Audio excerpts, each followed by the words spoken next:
Abeeno kansubire mbaddeyo bulungi. Ogamba otya Lady Maria? Kansubire oli bulungi. Luno lwe lugero lwange era nga n'obubaka bwalwo obululimu nsaba bugende eri abavubuka bonna nti kabuvubuka ono tumubeeramu ne tukola ebintu naye waliwo ebintu bye tulikola mu nsi nga tebirituvaako lubeerera nga tolina nabo olituuza abaana be wazaala kubannyonnyola nsonga ki ezakkoza ebintu ebifaananawo ebityo. Nyongera okubaaniriza mwebale kujja ku YouTube channel yange, mwebale kwekumirako, mwebale kusubscribinga ate nga nawe subscribing genda mu maaso subscribe nyiga notification button oluteekayo video boot notification ejja kutuukako mu bwangu ddala. Nennyongera n'okwebaza ebigambo ebirungi bye muwa bannammwe ababazze wano nga basaba obuyambi. Mbaagala nnyo n'okusinga bwe mukirowooza. Katugende mu maaso n'emboozi y'omwana wa Ttono. Mu mboozi ye agamba nti nasinkana mukwano gwange ono twali ku pate emu ne mweyanjulira naye nanneeyanjulira. Twanyumya era twakwatagana. Pate bwe yaggwa twamala akabanga nga buli omu tamanyi munne wagyali tetwenoonya nnyo naye oluvannyuma agamba nti mukwano gwe yamunoonya era wamunoonya ku kasimu kyabamugamba munnaye omaze n'ozijjukira nti ye agamba nti mukwano gwange yaŋŋamba nti anoonya mulimu. Bw'aŋŋamba nti anoonya mulimu ne mugamba tofaayo tujja kwetetenkanya n'obulamu era bwe ntyo natandika okubeera naye oluvannyuma lw'akabanga. Nakola buli kinnakola kyonna gy'ali era naye akimanyi mu mazima matuufu nti namwagala namubeererawo esigala nawe kunnyonnyola Lady Maria naye nga ye amazima gonna amatuufu agamanyi. Ebiseera bwe nali sinalaba muwala oyo nali mpangisa naye natuuka ekiseera embeera n'ennyigamu era ffenna ne tudda ewaka ewaffe. Ekiseera kyatuuka nantuza wansi n'agamba omanyi tufune omuzigo tupangise era twafuna omuzigo ne tutandika okupangisa babiri nga tubeera omwo. Olumu ku nnaku ze siryerabira nali mulwadde nga ndi mulwadde ddala naye ate mba nkyali awo wansi ng'alamidde lunnuma naye ate nankubira gye yali n'aŋŋamba omanyi munnaye mukwano ndi mulwadde ulcers zinnuma naye ate sina yadde 10 mu bulamu. Mu mazima nafuluma obuliri mu musujja ogwo omungi nga sina nadde 10 nange era natambuza na bigero okutuuka maama waali. Bwe natuuka wali maama wange ne mugamba maama oba olina ku ssente nyambisaayokko. Maama yampa emitwalo 2 era mu bwangu ddala nakwata ssente zo ne nzimuweereza ze yaŋŋamba nti zaali tezimala. Bwe nava ewa maama nagenda butereevu ku muliraana awo nga n'ewange waliwo omusajja yali awola ssente ne muwolako emitwalo 10 era nazo ne nzimuweereza. Mu mazima matuufu saasigaza wadde 10 ku olwo olunaku era nga sibalindi nga Katonda ye mujulizi wange nasula nanjala ku olwo. Nakolanga nnyo ekisoboka bambi musanyuse kubanga ffe twali bawala banaku ewaffe twali bubi nga naye ewaabwe bali bubi naye nagezangako kyonna ekisoboka okola nti mukwano gwange mubeererawo mu bulungi ne mu bubi. Mu mazima matuufu neerekerezanga ng'oluusi ne ndaba nga nfunye akasente nga katono katya nakakwatanga wakiri ne shoppinga n'empeereza ssengawe kubanga baali mu mbeera mbi era naye kennyini ne tubeerawo nga mulabirira. Bino ebintu nabikolanga mu ssanyu era mwana gwe yonna gy'oli amazima matuufu ogamanyi mu mutima gwo nakwagala nnyo ate oba nzijukira ne bwe lwabanga lugoye nga mbadde ndwambaddemu n'olunsaba nalujjangamu ne ndukuwa. Kebeera nigina mu kigere ng'ogyegombye nga njikugabira. Kebeera ensawo amazima matuufu gonna ogamanyi. Ekiseera kyatuuka ne ngoba ku by'okugenda ebweru naye n'ebiseera bye nali ngobera ku by'okugenda ebweru mukwano gwange oyo yali yannyiigira nga ye kasita abeera nga mu mutima gwe ataddemu ekintu mu mutwe ne bw'omunnyonnyola emirundi 10 yakwatanga ensonga entono n'azizimbulukusa ate nga nze ne bwe yannyiizanga ebintu ebimu nabirekanga okubanga kyambeereranga na kizibu okumunyigira okumala ebbanga olw'ensonga yali mukwano gwange ng'era gwe nnina okunyumya naye nakyesonyiwanga mangu kati ate nga ku ye kyanjawulo omukko bw'aba yanyiize azimbulukusa ekintu n'akyongerako amagulu n'akiteekako omutwe n'okutambula ne kitambula. Bwe natuuka ku mulimu okukola nasooka ne nsirikirayo okumala emyezi nga 6 n'enkolakola obusente bwange. Oluvannyuma namunoonyako era we namufuna yantandisiza mu ssente yansaba muwole emitwalo 7 ne mugamba mukwano so akuwola ssente oli kyali wange wa ku kiddo kyenava nkwata emitwalo 5 nenga muwabuye mu cash akole ku kyonna ekyali kimutwalaganya. Munnange okuva olunaku lwe namuwa ssente ezo buli kimu kyatandika okugootana nze gye ndi ku sayidi yange. Ebintu byatabuka ku mulimu ne bibeera bibi nnyo omulimu ne gunzigwako era bagenda okutuuka okunkomyawo e Uganda ng'embeera gye ndimu yeeraliikiriza. Bwe natuuka buli muntu yantunulangako yanjogerangako kimu nti ndabika nalwala obulwadde bwa siriimu naye nga nsirika ne mbigumiikiriza. Nalina famire ey'okulabirira naye nate nga nakomawo nga sirina wadde 10. Nabeerawo mu bugubi obwo obungi ng'ate mukwano gwange teyazikiza ku kyakunsabanga ssente wabula sijjukira ate olunaku lwata ku makya nga ye nga mukwano gwange nti naabako kyankwatirayo nti kiikino akimpe nga ye omuntu. nedda terwaliwo. Nze gwolaba ebiseera ebisinga neewulanga ne ssente nkuwe ekyo okimanyi ne mutima gwo wansi amazima matuufu ogamanyi. Ngenda kwogera bye ngenda okusobola okwogera olw'amazima gange. Mpozi nateera okubajjukiza nti Maria Impressions Plus tukola kaadi z'emikolo ez'omulembe kwanjula, mbaga, graduations, corporate parties n'emikolo emirala gyonna nga kaadi zaffe zitandikira ku 3,000 eza Uganda okutuuka ku bbeeyi yonna gwe gy'okoowera. Tusangibwa ku Freedom House, Nkrumah Road, Suite M663. Erimu ngenda byerekerayo olw'ensonga nakusuubiza nti siri kuswaza, naye ate bino mbyogerako kubanga njagala abaana abawala n'abalenzi bafunemu ekyokuyiga. Omulundi gwe naddamu okusinkana omuwala oyo yankuba nantekako enkovu 2 saamugalulira wadde oluyi buli kimu nakireka nga bwe kyali. Ennaku ezimu omwana yalina ebintu byankolanga nenyiiga ne binnuma naye nze oluusi nabyesonyiwanga ne mbireka. Akimanyiro kimanya nti omulundi gwe nasooka okukomawo okuva ebweru yaŋŋamba talina ssimu nti smartphone ye yali yafa. Nakwata essimu yange ne ngimuwa nze ne nsigalirawo kubanga ye yalina obwetaavu n'ebyakolera ku smartphone bingi okusinga nze. Ekintu mu bulamu bwange kye mmanyi nti yampa, bwe mmala omuwa smartphone yange yakwata akasimu kali kamapeesa nga kakadde na nnyo ke yampa. Era kyekyo ekintu kye nasigaza mu bulamu ng'ekikye kubanga nakakozesako n'ennaku 2 ne koononeka naye nakatereka. Omuwala oyo yanvumanga, alina n'ebigambo bye yanvuma mu mazima matuufu ebitalinva ku mutima. Muwala gwo kimanyi nakwagala, okimanyi nakubeererawo, nerekerezanga buli kye nalina wakiri nayawuzangamu 2 nesigazaako nayo n'otwalako ekitundu. Tewampaako kitiibwa n'olunaku n'olumu, wampisangamu amaaso. Ebyo byonna naali bigumiikiriza naye ate tewaligambye famire yo bigambo bifaanananga ebyo bye wayogera. Kati ekizibu kye nafunanga nalinanga omukyala gwe nalootanga nga buli tubeera nga twatabuseemu n'oyo omuwala nga ndoota omukyala oyo nga ngamba yamba omwana wange, bambi tomulekerera yamba muzzukulu wange, kola kyonna ekisoboka oyambe muzzukulu wange. Muwala gwoze n'olunaku lwaki tukugenda ewa ssengaawo. Ebyo ebirooto byali nga binzijira buli kiseera. Nasituka ne ngenda ewa ssengaawo ne njogera naye ng'omuntu. Omukyala yali waakisa ate yali muntu mulamu wadde saamunyonyola lwaki nali nzize newankubadde twali tetukwatagana, naye nalina okulaba nga nkuyamba mu ngeri emu oba endala kubanga nze bwe nafunirangako emirembe nga nkuyamba mu buli kisoboka. Awo omukyala oyo teyajjanga, bwe twatabukangamu ndowooza buli lwabeeranga eyo ng'obonaabona ng'okaaba omukyala oyo yanzijiranga. Ebintu ebisinga bye nakolanga nabikolanga lw'oyo omukyala eyajjanga nankyalira. Nze sirina nsonga yali nkozeseza kintu kikyamu gy'oli. Ebiseera bisinga bwe nalootanga ngambye nti oli mulwadde nenkubira ssenga era amazima kyabanga kituufu nti oli mulwadde era nakolanga ekisoboka kyonna nendaba ng'ofuna akasente. Ebiseera bisinga bwe yangambanga nti oli mu buzibu oyo omukyala mu birooto era wabanga mu buzibu naye mu mazima nze sirina kibi kye nnakukola. Ebintu ebisinga mbyerekereza era mbisigazza olw'ensonga saagala kwabya nnyo ate kisusse kuba okyali muwala muto nange ndi muwala muto naye yonna gy'oliyitira mu nsi toddanga mukola muntu mulala bw'otyo. Nze ne bwe navaayo ne nkomawo ku kyeyo omulundi ogwokubiri ne saawa eno gye ndi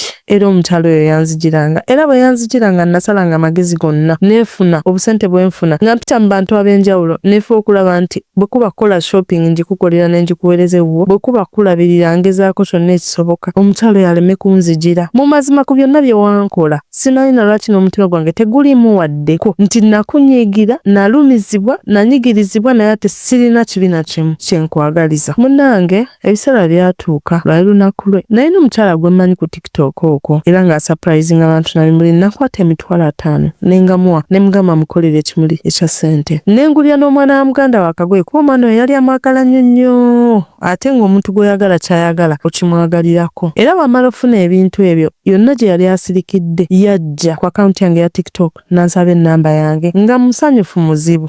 Twatandika okwogera mpola mpola ebiseera kyatuuka ne tunyumya nnyo buli kimu ne mubulya byonna bye nali mpitamu ne mubuulira omukyala nzijira n'angamba ye ekintu ekyo nkimanyiiko wazira ensobi gye nakola gye mmanyi nti enkwata saamugamba nti nagendako ewa ssengaawe era nga waliwo n'ebintu ebimu bye naweerezanga bye saamugamba nti nze yabiweereza ogwo gwo gunsinga emirundi 10. Bwe twali tunyumyako oyo omukyala nzijira saalinaamu wadde ekirowoozo ekigamba nti nze ku sayidi yange oba yansindikira muzimu oba kintu ki oba kibi kibi nedda. Nalowooza bulowooza nti nga bw'omanyi emyoyo gy'abazadde, oba oli awo muzadde amanyi nti omwana we yafuna mukwano gwe omuntu mulamu ate omulungi, ye yanzijiranga naye saafunako kirowoozo kyonna nti omwana oyo oba alina ekintu kyonna ekibi kye yali andowooleza oba kye yali ayagala okunkola, oba n'omuzimu ogwo gwanzijira oba nti gwali muzimu oba muntu nti ye yali abisindika. Nedda. Ebiseera bwe nakomerawo okuva ku kyeyo omulundi ogwasooka nina kye neerabiddemukko. Embeera gye nalimu yali mbi nnyo era oyo omwana ye muntu eyasooka okuŋŋamba nti wanyi mbadde nawe njagala nkulagirireko ogende bakebereko. Saali mbi nasituka ne ŋŋendayo naye kyewuunyisa gye yandagirira. Bwe natuukayo omukyala yaŋŋamba singa obadde olina amagezi waliisonyiyo omuwala oyo mukwano gwo, kubanga gye bujja nze ndaba omukwano gwammwe gwe mulina gujjuddemu maziga mwereere, ogenda kaaba sinakindi yalibeera enkomekerero y'obulamu bwo. Saabikkiriza, nalowooza nti bigambo bugambo saabiwa na budde buli awo, nabirekawo wennyini we yabiŋŋambira. Nga bwe mbagambye nti nze nabirekawo era bwe nakomawo okuva ew'omusawo sirina gye nakitwala mu maaso wadde ate era saakyukako mu mbeera zange. Naye bwe nakomawo ebweru nga tuzeemu okwogera namunnyonnyola ebintu ebyo ne mugamba munnange waliwo ebintu ebitino biti ebyaŋŋambibwa omuntu gye wansindika, naye nze nabirekawo era yandaga nti byenjogera abitegedde ng'era abakwenyikwenyi bwe babeera. Oyogeranga naye ng'omunnyonnyola ensonga yo ey'obuvunaanyizibwa naye ng'ate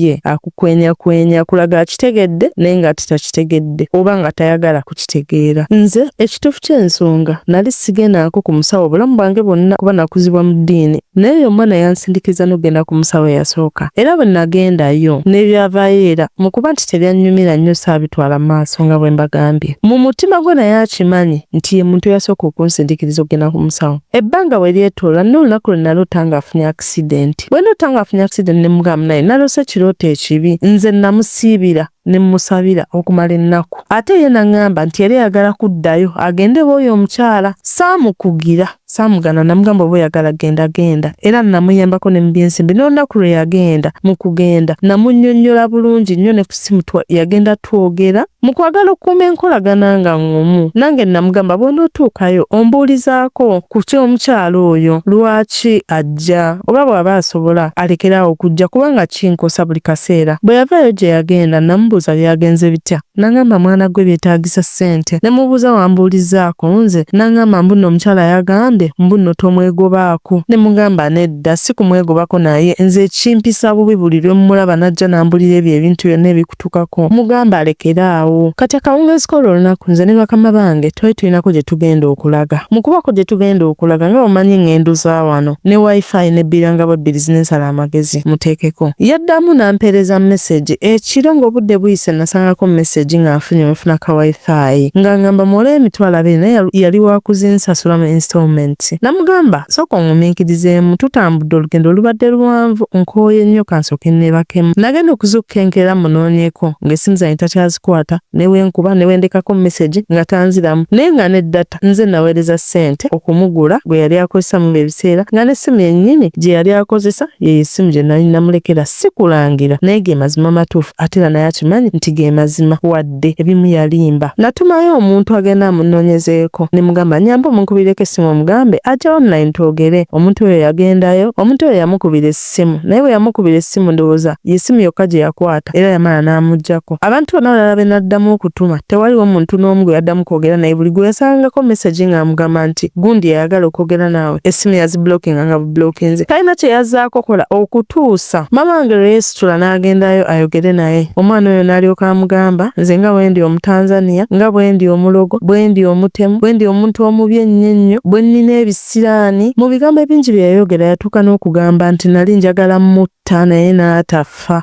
Bannange nze saakerako ku makya ne ndowooleza mukwano gwange ekintu kibi bwenkanidde awo. Kati waliwo omuvubuka gwe natumanga okugenda ewa ssenga we bambi amutwalire ku bikozesebwa. Bwe namutuma n'agendayo bwe yavaayo yaŋŋamba ssenga we agambye toddangamu kubeesembereza tebakumanyi oli muntu muzibu nnyo wali oyagala kutta mwana we. Naye ate nze ebiseera nali ntandise okubleedinga nga mbleedinga nnyo non-stop n'enzigwamu n'amaanyi. Ssenga we yawera n'agamba bajja kukola kyonna ekisoboka yasooka okubeera nga bantuusaako obulabe bwonna naye nga amazima matuufu nze saayina musango. N'atuuka n'okugamba nti nalina ebintu bye nali njagala okukaka muwala waabwe akole, bwe yagaana ne nsalawo nti njagala muta. Amazima matuufu ogamanyi nti sirina kibi kye nali nkwagaliza wadde okutuusaako era okimanyi naye ebintu byonna byonna okimanyi bulungi bye wayogera byali bya bulimba. Bw'oba wagenda ku musawo nga yeyagamba ebigambo ebyo, omusawo y'omu saagala weerabire nange yeyaŋŋamba nti nawe wali ondoga, naye ate nze ebigambo ebyo saabikkiriza kubanga nnamanya nti tolina nsonga lwaki osobola okukola ekintu ekifaanana bwe kiti. Naye kinneewuunyisa nti ate gwe waba yabigamba wabikkiriza. Teyalibadde ggwe n'onkonjera ebigambo ebingi bwe bityo, teyalibadde ggwe n'otula mu lujjudde lw'abantu abangi n'onnumiriza ekintu ky'omanyi nti sisobola kola n'onsiga enzira ey'enkanaawo nga ndayira ku Quran ne Allah sirina kibi kye nali kkoze. Wazira ate era nsaba Allah ansonyiwe kubanga siri kusonyiwa ku bye wankola ate nga wali okimanyi nti nze gy'oli nali pure. Basawo mmwe abalina emitima emibi olw'okuba gw'oyagala okukola ssente n'osalawo otabula abantu, musawo gwe mazima wankonjera, wansalako ebigambo, ekintu kye wantuusaako. Nsaba Mukama abaana, abazzukulu, abajjwa, buli kalandira akali kuvaamu basasulire obulumi bw'empiseemu. Omanyi bwe kifaanagana buli muntu okutunulira ng'akulaba oli mulogo? Omanyi bwe kifaanagana buli muntu akumanyi okuteeka mu kategori y'abatemu? Wankonjera ebigambo, mwanjogerako ebigambo ebingi. Bannaye kale ne bwe yalibadde ng'omusawo yagambye ekigambo ekyo wali kikomeza ku nze notakitwala mu nsinansi y'abantu, nompita omulogo, nompita omutemu, naye nga mazima ddala okimanyi nti nakwagala nnyo n'onsasuza bukyayi. Wansasuza kunnangirira mu nsi n'ensi nga bwe nakuloga ate ng'okimanyi nti sisobola ate era siri kuloga naye ate era siri kusonyiwa. Mu mazima matuufu nawe wali okimanyi nti neerekerezanga bwerekereza, neerekerezanga ekisomo kye nalina kye nagabananga, naye mwe mwatuuka n'okitwala nti gwalinga mudido gwa ssente. Nze nakwatanga nze okuyamba nti nalinanga nnyingi kwe natoolanga ezantwalanga mu basawo, tewaalibadde ggwe nonjogerera ebigambo bwe bityo ng'ate okimanyi nange ndi munaku nga ggwe, naye katono ke nafunanga nayagala nga nkagabane kubanga namanya bwe mba bulungi nawe noba bulungi tujja kweyagala mu nsi muno. Kigasa ki okubeera nga nze omu ndi bulungi ate nga ggwe omulala oli mu mbeera mbi nnyo? Nze kunze nalabanga nga tekijja. Okumanya nga sirina kibi kye nakulinako n'oyo omukazi eyanzijiranga yatuuka n'okujja ku bulumi bwe nalina ne mu kyeto kye nalimu ne mugamba mukazi gwe neesonyiwa. Nvaako ne famire yo sikumanyi toli wa kika kyange siri wa kika kyo. Ddayo yonna gye wava ku bigambo ebinkonjeddwa kubanga ne ssenga w'omwana oyo gwe natuukirangako ekyantwala ewuwe kizibu kyaggwe kennyini eyanzijiranga. Ne ngenda neebuuzeeko omuntu oyo baba mumanyi era bangamba bakumanyi, nze siri wa kika kyo, ddayo mu kika kyo nviira. Saagala tonsisinkananga, sikusinkananga, abaana bange n'abazzukulu tebakusinkananga, tebasisinkananga omuntu yenna okuva mu famire yo, toddanga. Era omukyala yansibula musanyufu n'angamba kaŋŋende, munnange ndiko omuziziko, sisobola kutuukirira famire yange naye ate ku mikono gy'abazzukulu bange at least gwe nali nsobola okutuukako ne nkuweereza obubaka ate lwobadde bwakisa obeeredde omwana wange. Naye munnange ensi bw'etyo kaŋŋende siridda naye ng'ate weebale byonna byogezezzaako kola. Nze mbadde mbiraba era tobadde muntu mubi. Byebyo ebigambo bye yansiibuza omukyala n'akyuka natambula n'agenda. Ne guno guliko wayise emyaka siddangamu kumulaba. Amazima matuufu siri kusonyiwa, siri kwerabira, nkulinako obukyayi, nkulinako obulumi naye ate siri kusabira bubi. Naye ate nga gwe ekiseera kyatuuka bwe mwatandika ebintu by'amalogo nabeerako ne oxygen okumala ennaku 5 n'ebifaananyi 2. Natuuka nga ekiseera nefuna ekintu nga kinsika omutwe nga ninga gwe baagala okubembulako akawanga. Bwe kataabanga kawanga ng'omuntu ankwata mu kawompo mu makkati n'abanga ayagala okasika akaabuluze mu makkati we kaagatira. Nayita mu bulumi, bintu bingi ebyakolebwa, bintu bingi bye nalootanga, bye mwakolanga naye nga tewaddayo ku musawo onkoleko ekikyamu nga tisina kye nakola. Oba olyawo ensonga lwaki olwaliro ndi mulamu okwogera olugero luno. Amazima matuufu ogamanyi sirina kye nakola, walimba n'oyo omusawo wo ate nga nze bwe wansindikayo yaŋŋamba ebintu bye bimu naye ate nze saasobola biggamba kubanga nali nkwesiga olw'ensonga saayina kibi kye nakolanga naye kyandeetera ate okukkiriza bye yaŋŋamba nti nkwesonyiwe kuba kubanga gwe olaba teyakkalubiriza kukkiriza. Kitegeeza amazima amatuufu gali nti walinga obikolera ddala. Kati naawe n'olowooza nti nange nalinga mbikola ate nga tekyali kituufu. Ate ng'era bannange bino bimala kutuukako n'olyoka oddamu amagezi. Okimanyi mwana gwe buli lwe nakwatanga ssente zange ne nzikuwa nga nfuna ebizibu. Naye ebyo byonna nabibuusanga amaaso.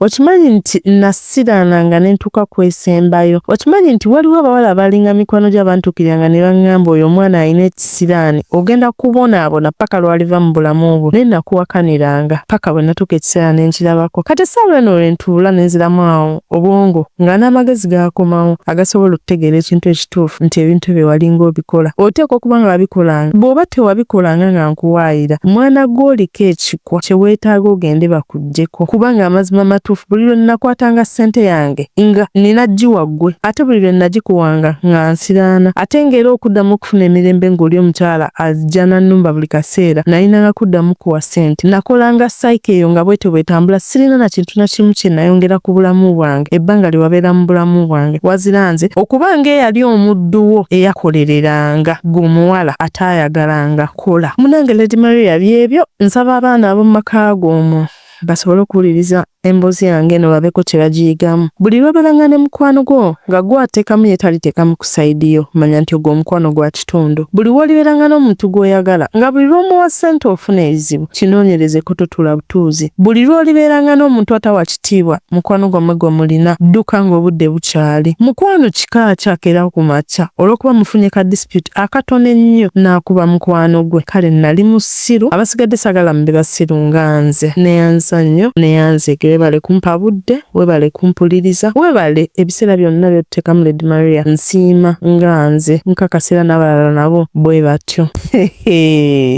Friendship heartbreak eruma ate ng'eruma emirundi ebiri. Ekuluma olw'ebyo ebiba bikwogeddwako ne bikuwaayiriziddwa ate n'ekuluma ku mutima olw'okuba nti omuntu ono badde omulinako attachment. Bw'atyo nno omwana oyo bye byamutukako yabanyumirizza. Bannange emikwano tugyagala tubeere nagyo gitwagale. Naye buli lw'oliyagala omuntu atakwagala kubanga enkuba etonnya mu ddungu. Kwananga emikwano egitaakulimbe egitaakukwenyekwenye eginaakwagala. Nze simanyi nsonga esobola kutuusa ba mukwano babiri kuyimirira mu lujjudde ne mwerangira ebigambo ebiwanvu n'ebimpi. Amazima matuufu gali nti okuva mu ntandikwa muba temwali ba mukwano, kubanga omukwano omutuufu mutuula wansi babiri mu kisenge kyammwe oba mu ddiro lyammwe oba wonna we musobodde okusinkana ne mwogererawo ensonga zammwe ne muzimala. Noolwekyo downloadinga right now app essaawa eno. Nsigadde ndi Lady Maria, your voice, Maestro. Mbaagala nnyo mubeere bulungi. Bye.